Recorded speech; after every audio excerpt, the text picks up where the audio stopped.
नमस्कार। आज हम एक ऐसे सवाल की गहराई में उतर रहे हैं जो शायद बहुत पुराना है। जब से इंसान ने आसमान को देखना शुरू किया होगा, क्या हम क्या हम इस अनंत ब्रह्मांड में अकेले हैं? हाँ, ये सवाल है ही ऐसा। एलियंस का नाम आते ही एक तरह का रोमांच और रहस्य दोनों एक साथ आ जाते हैं। बिल्कुल। और आज हमारे पास जो भी जानकारी है, जो लेख है, कुछ नोट्स है, उनकी मदद से हम कोशिश करेंगे कि इस उलझे हुए सवाल की कुछ परतें खोलें, एक तरह की पड़ताल करें। सदियों से ये सवाल हमें लुभाता रहा है ना?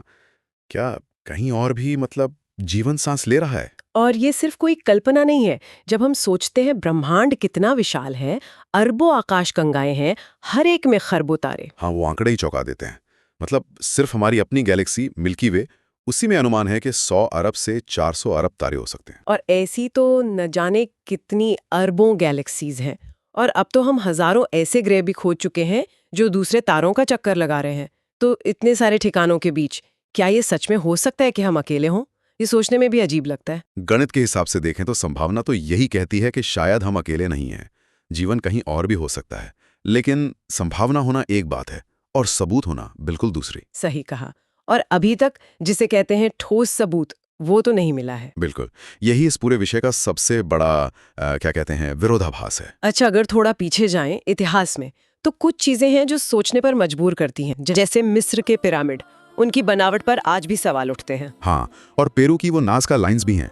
वो विशाल आकृतियां जो सिर्फ आसमान से ही समझ आती हैं। और अपने भारत के प्राचीन ग्रंथों में भी तो विमानों के वर्णन मिलते हैं, काफी विस्तार से।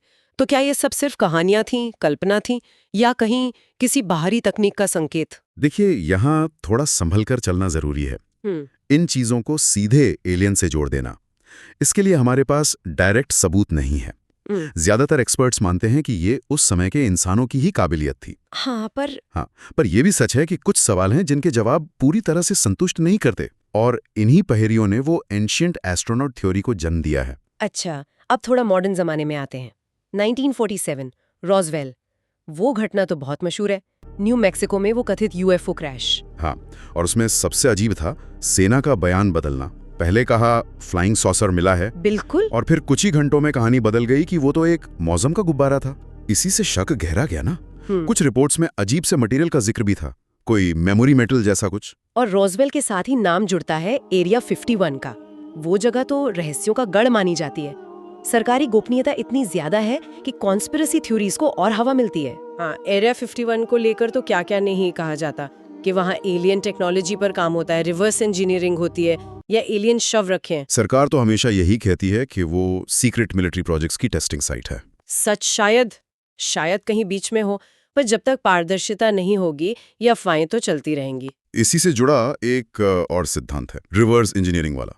क्या ऐसा हो सकता है कि हमारी कुछ आज की टेक्नोलॉजी जैसे फाइबर ऑप्टिक्स या नाइट विजन या स्टेल्थ टेक्नोलॉजी, इनके आइडियाज कहीं बाहर से आए हों, किसी बरामद क्राफ्ट से? ये दावा काफी बड़ा है।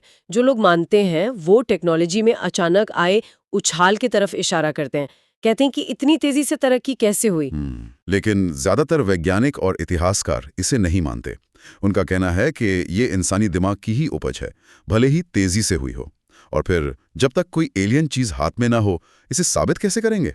ये मुश्किल है। हाँ, वो तो है, लेकिन फिर उन यूएफओ रिपोर्ट्स का क्या, जो दुनिया भर से आती हैं, हजारों हर साल।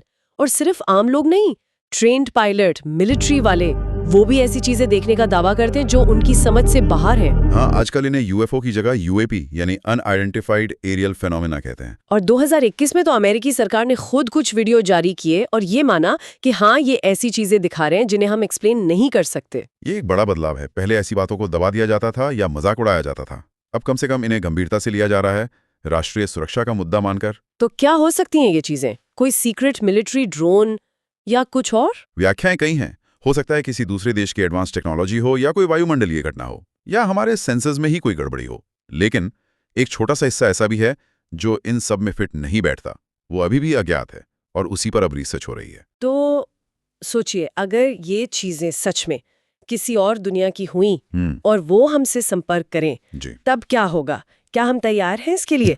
स्टीफन हॉकिंग की वो चेतावनी याद आती है। हाँ बिल्कुल, हॉकिंग ने आगाह किया था कि अगर कोई सभ्यता इतनी एडवांस है कि वो हम तक पहुंच सकती है, तो वो हमसे कहीं ज्यादा ताकतवर होगी। उनके इरादे क्या होंगे, दोस्ती के या कुछ और, ये कहना मुश्किल है। उन्होंने शायद कोलंबस के अमेरिका आने का उदाहरण दिया था। हाँ, वही कि नतीजा नेटिव अमेरिकन्स के लिए अच्छा नहीं रहा था।